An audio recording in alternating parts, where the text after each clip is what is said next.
tardes nos encontramos con el doctor en Ciencia Política Norberto Emmerich, quien también es especialista en seguridad nacional y temas de narcotráfico. Doctor, a partir de la declaración de la guerra contra el narcotráfico en México, que empezó en diciembre de 2006, encabezada por Felipe Calderón Hinojosa, entró una nueva dinámica, un nuevo mecanismo, un nuevo terreno, ambiente para México en cuanto al narcotráfico, en cuanto al crimen organizado, en cuanto a sus formas de operar, entre otras cosas. En específico, al paso de los años, que terminó el sexenio de Felipe Calderón, empezaron a crearse mucho más organizaciones, hubo fragmentaciones, decisiones.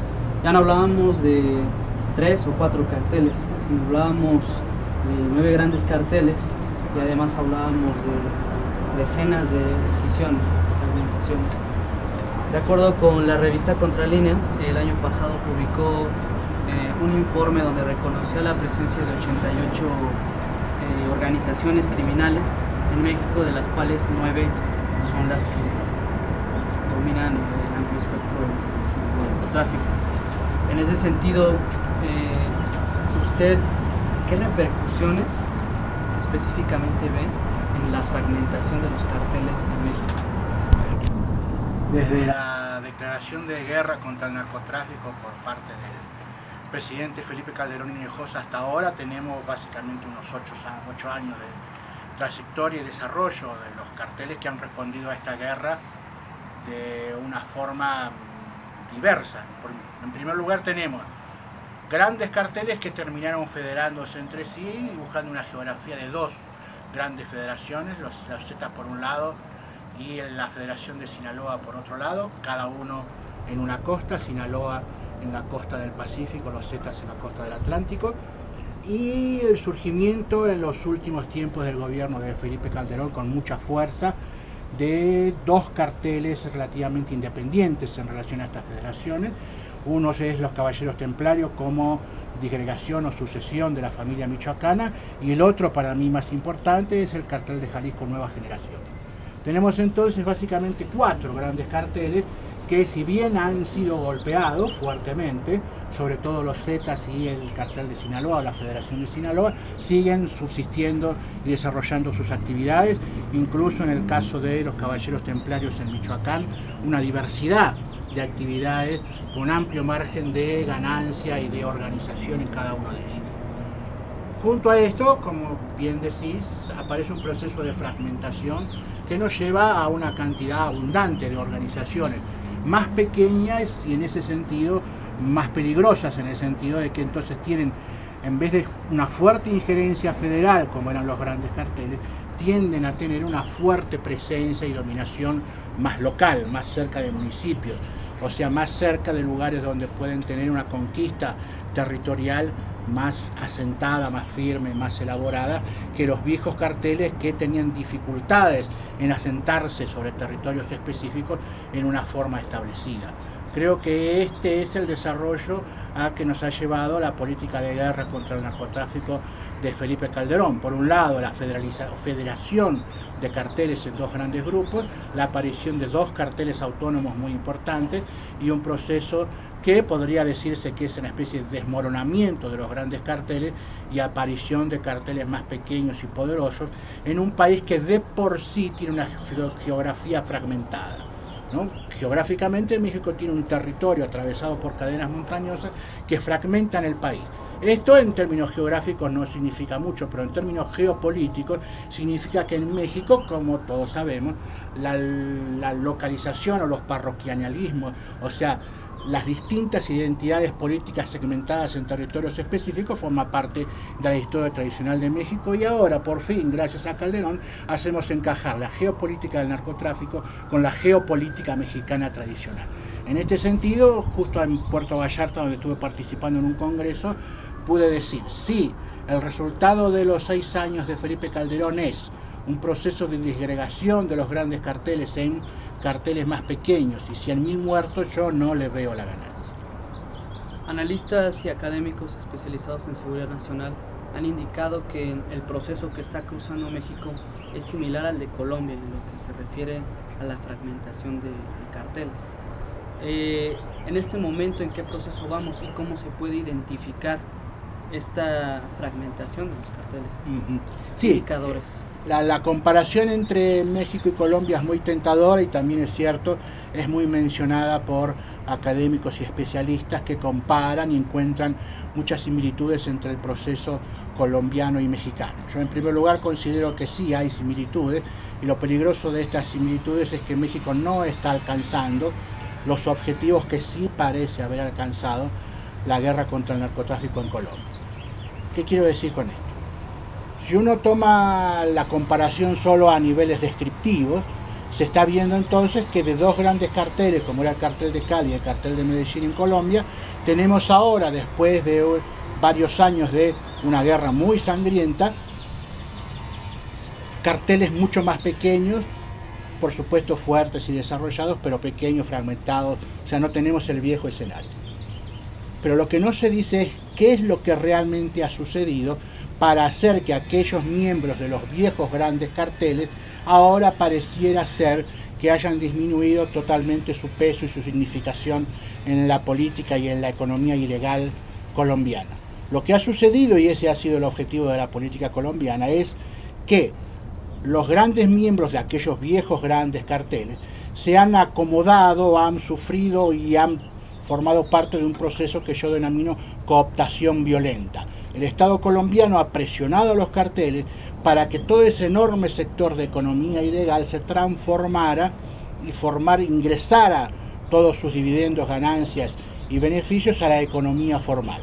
Esto se ha hecho a través de una tarea que ha realizado el Estado colombiano de reconquista de toda la Amazonía y la Orinoquía, o sea, todo el este colombiano, que era 1 millón de hectáreas por lo menos improductivas, que se han transformado en productivas porque el Estado Nacional, a través del ejército, ha hecho presencia en ellas, ha desalojado no a los narcotraficantes, sino a las FARC centralmente, porque la guerra contra el narcotráfico fue centralmente una guerra contra las FARC. La cantidad de prisioneros o deportados o extraditados vinculados al narcotráfico es muy poca. Y nos encontramos entonces con que tenemos nuevos señores que eran varones del narcotráfico y ahora son terratenientes del este colombiano, que se dedican a actividades productivas que tienen salida al mercado internacional. Como siempre digo, ¿cómo es entonces que, teniendo a estos dos grandes viejos carteles ya prácticamente inexistentes, Colombia siga siendo el primer exportador de cocaína al mercado mundial, básicamente al mercado mexicano para su tránsito a Estados Unidos? Significa que solo hubo un cambio de carácter político, pero no un cambio en relación a la cuestión de la provisión de drogas o el rol o la vinculación de las organizaciones del narcotráfico con las drogas. En México se quiere hacer algo similar, ver de qué manera los grandes carteles del narcotráfico son incorporados a la economía nacional, y esto no está resultando. La capacidad, entiendo yo, de negociación del gobierno priista, que es el responsable de llevar adelante este cambio, dado que la primera etapa de golpe y amedrentamiento se supone que terminó, no está dando resultados en la medida en que el gobierno está teniendo problemas para dirigir sus políticas de reformas, ¿no? Las reformas sí están saliendo legisladas a través de la Cámara de Diputados y de la legislatura en general, pero tienen muchas dificultades de ser implementadas en la realidad política mexicana, sobre todo lo que yo entiendo es la más dificultosa e importante de estas reformas, que es la reforma fiscal. De tal manera que las inversiones que deberían venir a México masivamente en lo que se llamó en su momento el milagro mexicano, y que estaría este milagro mexicano atravesando su mejor momento en teoría en estos meses, no está sucediendo. Por supuesto llegan inversiones a México, pero por ejemplo en el año 2013, si no me equivoco, hubo un pico de inversiones abrumador, pero cuando uno hace el detalle, 14.000 millones de dólares de las inversiones del año pasado pertenecen a una sola empresa. En este sentido, el cambio de flujo de capital que hay en el mercado mundial a raíz de la freno o la ralentización del desarrollo de la economía china, que ha encarecido el precio de la mano de obra, haciendo que la mano de obra mexicana sea casi exactamente igual en precio al mercado chino, no está transformando a México en un destino masivo de inversión. Esto está vinculado directamente con la incapacidad de resolver el problema del narcotráfico. Si estas inversiones vinieran, el narcotráfico, sería lógico, bajaría su nivel de preponderancia en la política mexicana, sus inversiones se vincularían a inversiones de capital global y por supuesto la droga seguiría circulando porque no es el tema en discusión. La provisión o no provisión de droga es solo un insumo de las actividades del narcotráfico. Pero el narcotráfico, cuando hablamos de él, nos referimos a organizaciones que disputan territorios en competencia con el Estado Nacional. Eso es otro tema que solo podría resolverse si esas inversiones se vehiculizan legalmente, cosa que está resultando muy dificultosa en el caso mexicano y que ha resultado relativamente exitosa en el caso colombiano. El hecho de que subsistan en Colombia organizaciones del narcotráfico tiene que ver con relativas dificultades que tiene este proceso en el caso colombiano. A partir de la toma de posesión de Enrique Peña Nieto, altos funcionarios manifestaron que había un cambio en la estrategia de seguridad para combatir el narcotráfico. Sin embargo, hubo organizaciones como Inside Crime que señalaron que se trataba solamente de cambios cosméticos, pero no había un cambio integral como tal en esa estrategia. En ese sentido, para usted, ¿cuál es el diagnóstico en cuanto a la estrategia que se lanzó en estos momentos? Sí, yo entiendo que hubo un cambio de estrategia en la política del gobierno mexicano respecto al narcotráfico y también entiendo que es cierto, 100%, toda acusación que se haga respecto a que estos cambios son cosméticos. Ahora, ¿en qué consiste el cambio que hace el gobierno priista en relación a la política de guerra contra el narcotráfico? En primer lugar, hay una preocupación muy alta por parte del gobierno priista en cambiar el vocabulario en relación a cómo define su estrategia sobre el narcotráfico. Se dejan de lado las palabras de combate, guerra, etc. Pareciera incluso que se dejara de lado la importancia o preponderancia del ejército en esta nueva política sobre el narcotráfico. Se hace un retaseo absoluto de información al público respecto a cantidad de muertos y actividades del narcotráfico, lo cual era, al contrario, parte principal de la estrategia del gobierno calderonista era mostrar toda la información. Esto ha cambiado. Y por otro lado, y de acuerdo totalmente con las organizaciones de derechos humanos y demás, no se ha visto para nada que la situación de derechos humanos en México mejore.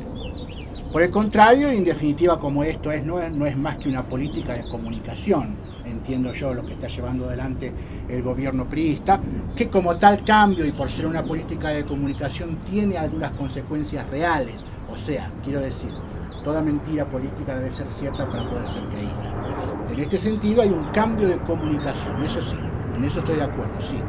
Pero no veo que en la realidad México se haya transformado en un país más seguro. Nos encontramos con zonas que han mejorado, como tuve la oportunidad de conocer recientemente Zacatecas y Fresnillo, donde la situación en la ciudad de Zacatecas es más tranquila, en la ciudad de Fresnillo la disputa o la situación de la policía se ha esclarecido y se ha vuelto transparente en la medida en que se han eliminado los sectores vinculados a los Zetas, pero es público y notorio que la zona sigue siendo una zona de disputa entre el cartel del Golfo y el cartel de los Zetas. Sigue siendo conocido que si bien Zacatecas es una ciudad segura, se han vuelto muy inseguros los pueblos de alrededor. O sea, vemos todavía, y lo veremos por un tiempo largo, cambios geopolíticos y reacomodamientos del narcotráfico que hasta que no logre ser exitosa esta alternativa mexicana de cooptación para hacer ingresar al narcotráfico y a los líderes del narcotráfico a la acumulación normal mexicana, es imposible. El problema es que la acumulación económica mexicana no tiene casi nada de normal. Por eso el problema de las inversiones. La posibilidad o no de que México se vincule aún más al mercado mundial es determinante de si puede o no atraer a estas fuerzas de acumulación económica que acumulan ilegalmente, porque las puertas para la acumulación normal están muy cerradas en México. Si la mano de obra estuviera más empleada y tuviera mejores salarios, el narcotráfico disminuiría mucho su importancia, porque sería una opción más débil para los jóvenes o para cualquier persona que está buscando a ver cómo logra insertarse en la vida laboral mexicana. Claro. Ahora bien, doctor, en cuanto de esta parte del narcotráfico y lo que veníamos hablando con anterioridad respecto a las fragmentaciones, la territorialidad y la actual estrategia, se ve o hay más bien un diagnóstico a nivel municipal en cuanto a estas organizaciones criminales que tienen una mayor penetración.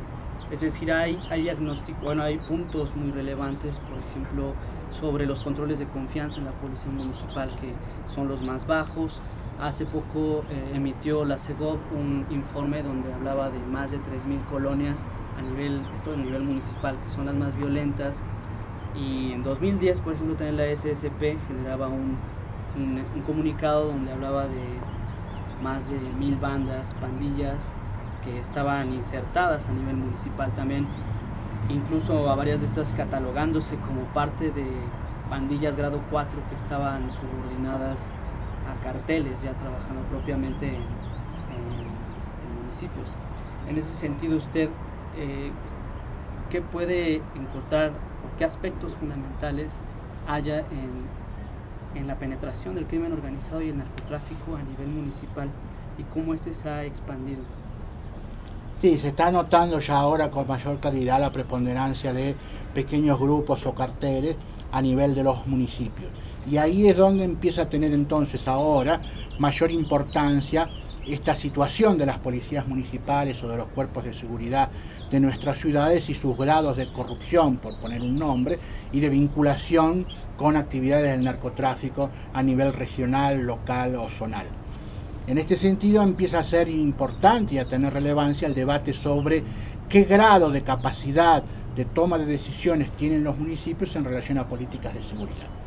Según voy entendiendo, al parecer los municipios mexicanos no tienen capacidad autonómica de tomar decisiones o adoptar políticas públicas propias para solucionar problemas de seguridad cercanos a su municipio. Casi exclusivamente el tema del narcotráfico y de los carteles es de incumbencia federal, lo cual significa entonces que le queda muy lejano al gobierno federal y al Poder Ejecutivo en su capacidad de toma de decisiones la problemática a veces específica con fuertes rasgos culturales, la tradicional capacidad de vinculación de los carteles con las fuerzas policiales, la fortaleza que puedan tener por el rango de tiempo que se están llevando adelante estas vinculaciones. Las pruebas de confianza no son un mecanismo al parecer tan transparente y tan claro. Me decían que se encuentra con policías honestos que terminan rechazados en las pruebas de confianza y con policías muy corruptos que son admitidos en las pruebas de confianza. Así que, dado que al parecer no es un tamiz hecho desde México en base a necesidades mexicanas, sino que es una forma de prueba importada y entonces no calificada, no avalada, no sometida a estándares mexicanos, nos encontramos con estos problemas. Además deben medirse las consecuencias, porque si bien es sano en determinadas poblaciones o ciudades de nuestro país hacer una limpieza, por así decirlo, de la policía, los resquemores, los temores que quedan subyacentes también hay que tratarlos, ¿no? Y por otro lado también es importante ver cómo poco a poco se logra una vinculación más estrecha entre las distintas fuerzas de seguridad. De todos modos, lo más importante es que se pueda, lo más pronto posible, dotar a los municipios de capacidad de decisión respecto a la adopción de algunas políticas de seguridad para resolver la penetración de carteles en poblaciones que son por ahí pequeñas y no pueden hacer fuerte resistencia ni militar ni armada ni de ningún tipo a un cartel bastante más organizado que cualquier municipio que decide asolar, tomar o realizar sus actividades de cualquier tipo en pequeñas localidades. En este sentido, si se pudieran adoptar algunas políticas públicas, incluso no tan específicamente ligadas a la seguridad, sino, como yo estuve tratando de debatir en estos días, más vinculadas a la gobernabilidad del municipio, políticas que estén vinculadas sobre todo al uso del espacio territorial del municipio por parte de la ciudadanía, como política entonces para arrinconar a los grupos del narcotráfico. Ojalá se pudiera debatir por lo menos esto, de tal manera que hubiera posibilidades de manejar presupuesto para mejor alumbrado público, para mejor transporte público, para una mayor utilización de la franja horaria en la ciudad, de tal manera que haya vida pública prácticamente las 24 horas del día y el municipio vaya expandiendo su radio de penetración territorial y arrinconando a las bandas del narcotráfico.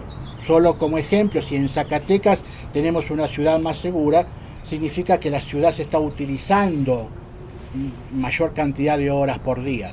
Por supuesto, esto implica un corrimiento del narcotráfico hacia otras zonas. Bueno, habrá que seguir entonces con políticas municipales en poblados más pequeños, pero todo es una política de arrinconamiento y de quita de territorios a estos carteles más pequeños, que entiendo yo, por ser más pequeños, son más peligrosos que los viejos carteles que como modelo ya estaban siendo muy hackeados por el ejército y en definitiva por la guerra que Felipe Calderón lanzó adelante. La Asociación Nacional de Alcaldes, muy específicamente hablando de municipios, detectaba que de marzo del 2013 hasta la fecha habían sido asesinados 16, donde más había ocurrido fue en Michoacán, Tamaulipas y Guerrero. El asesinato de estos funcionarios se da con mayor frecuencia a este nivel, que viene siendo el municipal. Si esto sigue continuando, si el proceso sigue avanzando, ¿puede haber asesinato de altos funcionarios como ocurrió en algún momento durante la década de los 80s y 90s en Colombia? Esa pregunta es muy interesante porque uno dice, ¿a qué se debe o cuál es el objetivo de asesinar funcionarios a nivel municipal? Uno podría decir, bueno, están débiles los carteles, solo llegan a este nivel. Yo entiendo que el narcotráfico, por la presión del propio gobierno federal, está comprendiendo que es más sencillo acaparar territorios municipales que pretender la preponderancia sobre territorios más extensos o sobre mercados que estén ligados a todo un estado, lo cual les desencadena encima una gran visibilidad y entonces tiene posibilidades de que la fuerza federal se lance sobre ellos. Pero asesinar funcionarios municipales me parece que está ligado a la conquista de una ciudad pequeña, donde ser funcionario se vuelve muy peligroso y por lo tanto se vuelve o corrupto el funcionario o directamente empieza a haber carencia de autoridades. Ante la carencia de autoridades el problema no es la cuestión burocrática del funcionamiento del aparato del Estado a nivel municipal, sino el hecho de que la gente se desespera para que haya algún orden. Y en este sentido siempre trato de explicar que el narcotráfico lo que busca es crear un caos para que luego el ruego por un orden posterior a ese caos los involucre a ellos. Dada la carencia de autoridad, dada la incapacidad del Estado federal para solucionar problemas a niveles locales, incapacidad que es lógica por un lado, pero por otro lado también parte de un Estado que tiene preocupación por las grandes ciudades y no por los pequeños poblados, sobre todo si son mayoritariamente campesinos e indígenas y no estén vinculados a mano de obra vinculada a maquiladoras o inversiones extranjeras, o sea, lugares desatendidos. En estos lugares el narcotráfico, entiendo yo, a través del asesinato de funcionarios de menor rango, está preocupándose por controlar ese pequeño territorio. Uno podría decir, posiblemente después pretendan subir a categorías superiores. Sea lo que sea que sucede, lo que estamos viendo es que está haciendo un camino inverso al que estuvo haciendo hasta hace 2 o 3 años atrás. Arrinconado, hackeado por las fuerzas federales, retorna o se compenetra o resuelve adoptar una geopolítica de pequeños territorios. En este sentido, uno podía predecir que una captura de un pequeño territorio es mucho más sólida y estable que la pretensión de captura de grandes mercados. Podría incluso decirse que la captura de pequeños territorios está más vinculada al mercado de consumo que al mercado de tránsito. Con lo cual nos encontramos con que si antes el narcotráfico era un problema de Estados Unidos, pero México lo asumía como un problema propio, ahora la política equivocada de los distintos gobiernos en relación al narcotráfico hacen que el narcotráfico ahora sí, quizás empiece a ser un problema de México y no de Estados Unidos, ¿no? Las rutas de tránsito posiblemente empiecen a ser desatendidas por parte del gobierno federal y ahora tendrá que preocuparse por un fuerte mercado de consumo en un país que tiene 112, 114 millones de habitantes y por lo tanto es un mercado muy interesante de consumo. ¿Podría ser un ejemplo como las grandes empresas, lo que están haciendo las organizaciones criminales, es decir, repartir filiales en territorios pequeños para abarcar el mercado?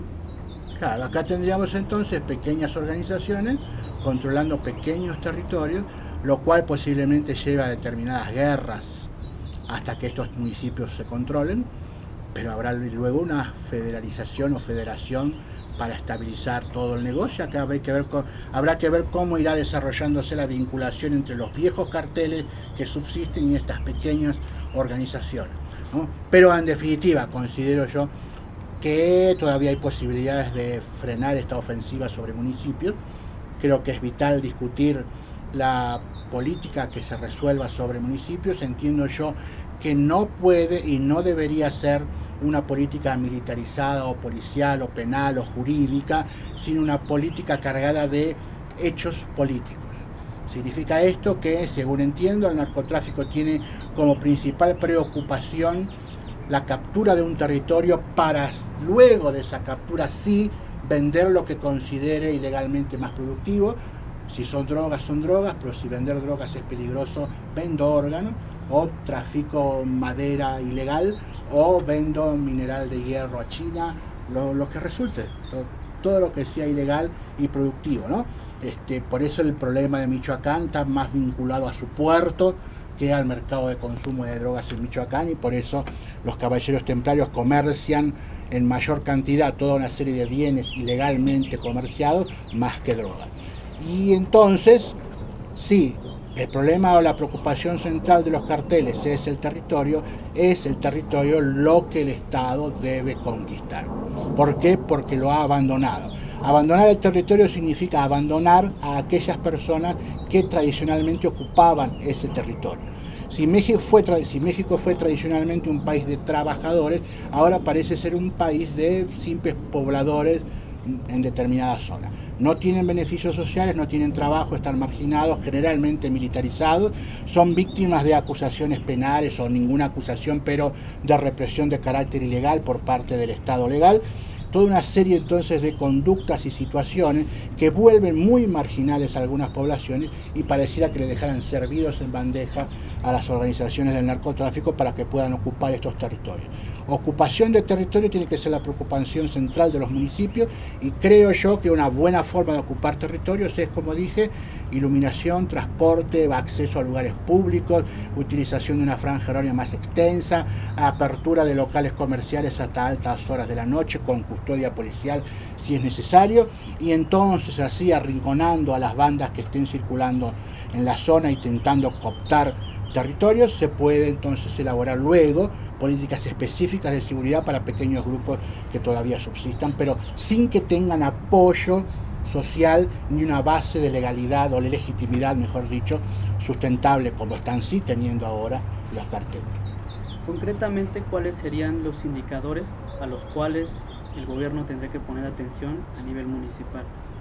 A nivel municipal, los indicadores que nos dan una señal de que un grupo de narcotráfico por ahí desconocido o nuevo esté tratando de apoderarse del territorio de una ciudad, tiene que ver con algunas conductas que se manifiestan a nivel escolar, destrucción de paredes o frentes de escuela, o leyendas insultando a la escuela, o irrupción en el edificio escolar para romper la sala de computadoras y esas cosas, porque no, según la experiencia que tengo, no se rompe cualquier cosa, sino las salas donde se ha puesto más dinero, son más nuevas, no es una especie de rechazo a la educación.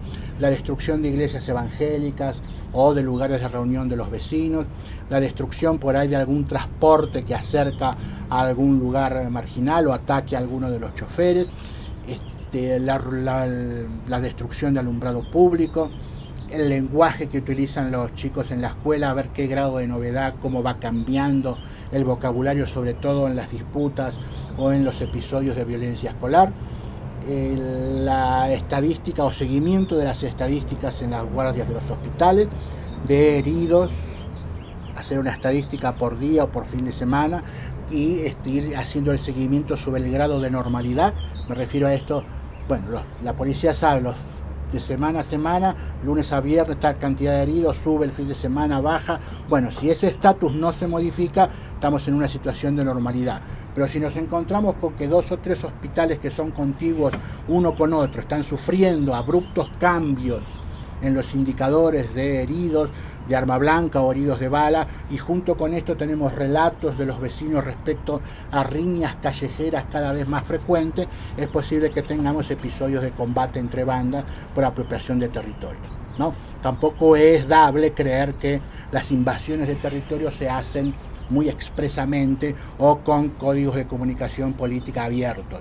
Suele suceder a nivel municipal que las penetraciones son paulatinas y librando adelante una guerra entre bandas.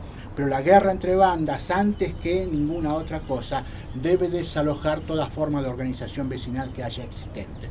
Esto significa, por un lado, abandonar o destruir toda forma de penetración estatal, por eso las escuelas, y toda forma de organización vecinal, y por eso las iglesias o las sociedades de fomento o las asociaciones vecinales.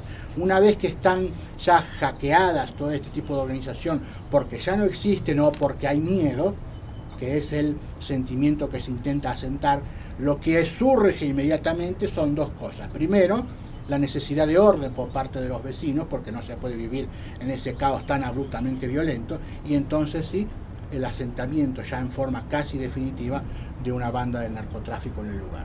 Controlado un lugar con los servicios que el narcotráfico le brinda a la población, pero ya desalojado el Estado, es muy difícil que ese lugar controlado por el narcotráfico pueda ser recuperado. En el caso de Colombia, por ejemplo, la Comuna 13 en Medellín tuvo que ser invadida por el ejército para ser recuperada, toda la comuna. Eso implica una violación masiva de derechos humanos. Ante el surgimiento de violencia a nivel municipal, en algunos sitios específicamente de los estados de la República, se han manifestado algunas expresiones de autodefensa o de algún tipo de linchamiento, de algún modo de defenderse. ¿Hasta qué punto puede ser efectivo y hasta qué tiempo también puede durar este mecanismo de defensa para los pobladores?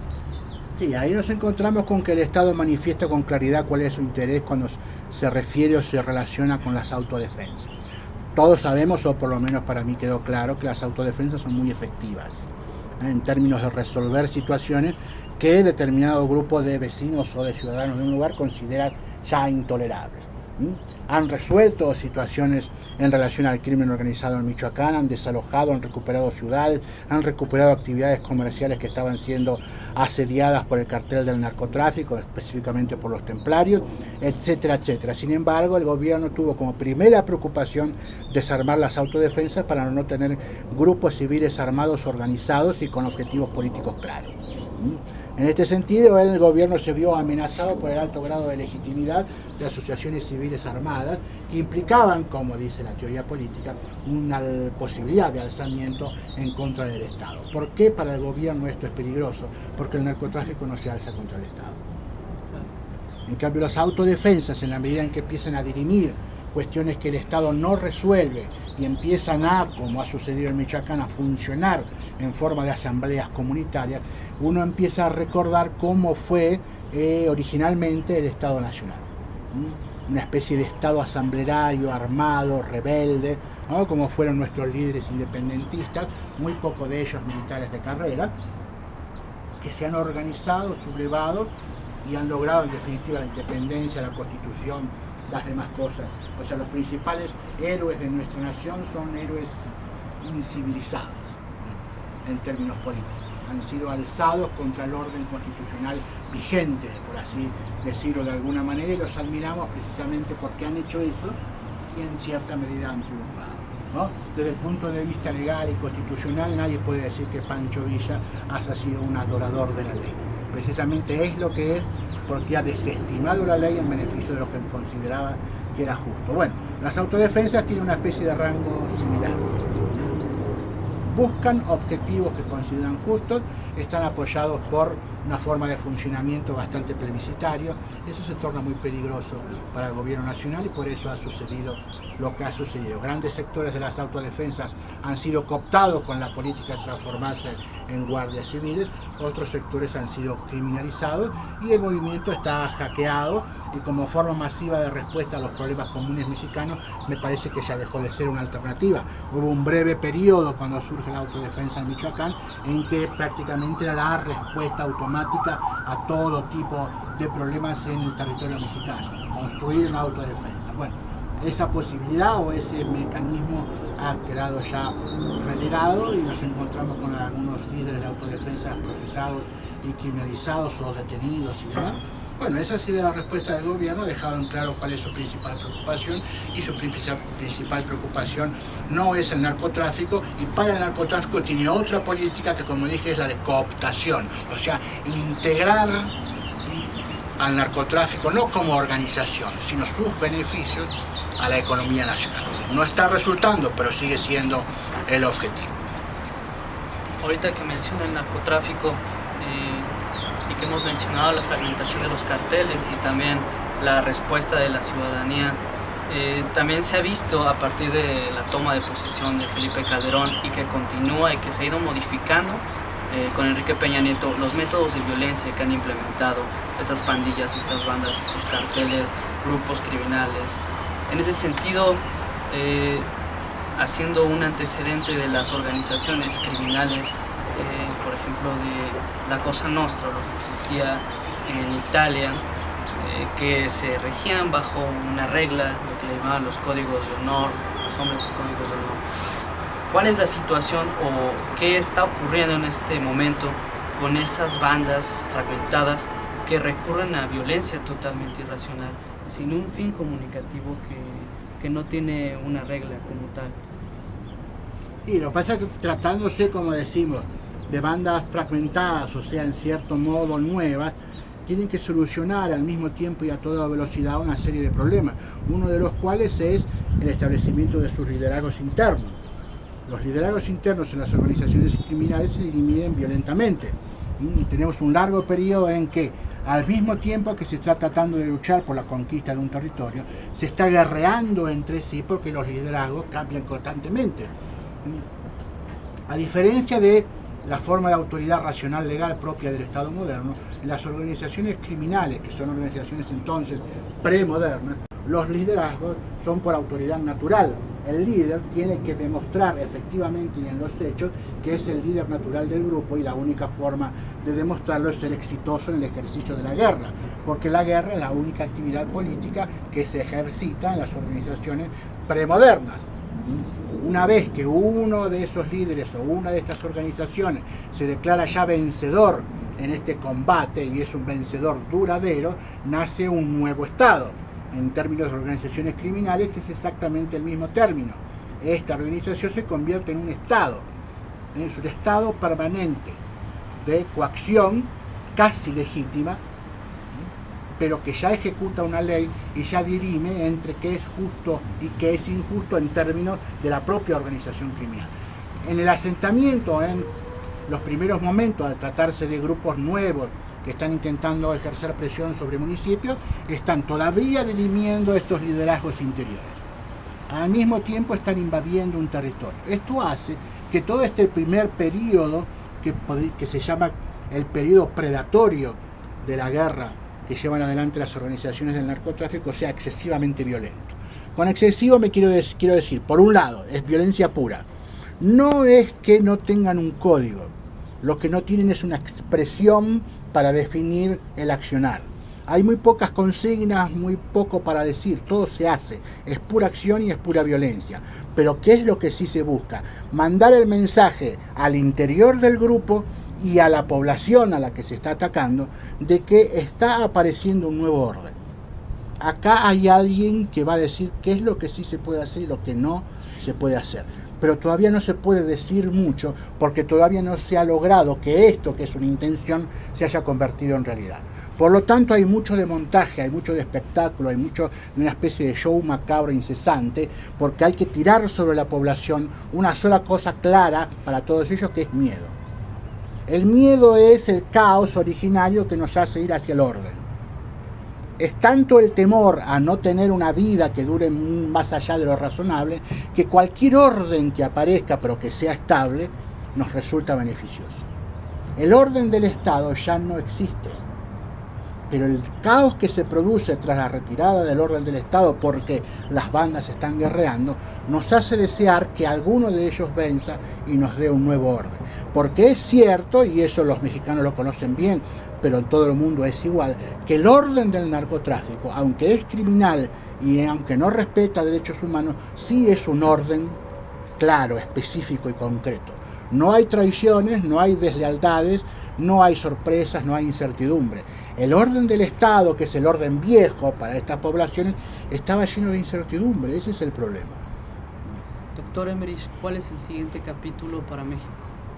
Yo entiendo que sí debería haber una discusión que incluso tiene, como he podido aprender en estos días, fuertes matices culturales en relación a la autonomía política de los municipios. La idea de que, por supuesto, seguir con lo que los gobiernos de Calderón y Enrique Peña Nieto consideran las grandes directivas centrales en la lucha contra el narcotráfico, que es el golpe sobre las grandes organizaciones, pero hay que empezar a prestar atención, mucha atención, a ver si le podemos dar a los municipios capacidad política para ejecutar algunas acciones para volver más seguros sus municipios. Le agradezco mucho su atención, doctor. No, es un gusto hablar con ustedes.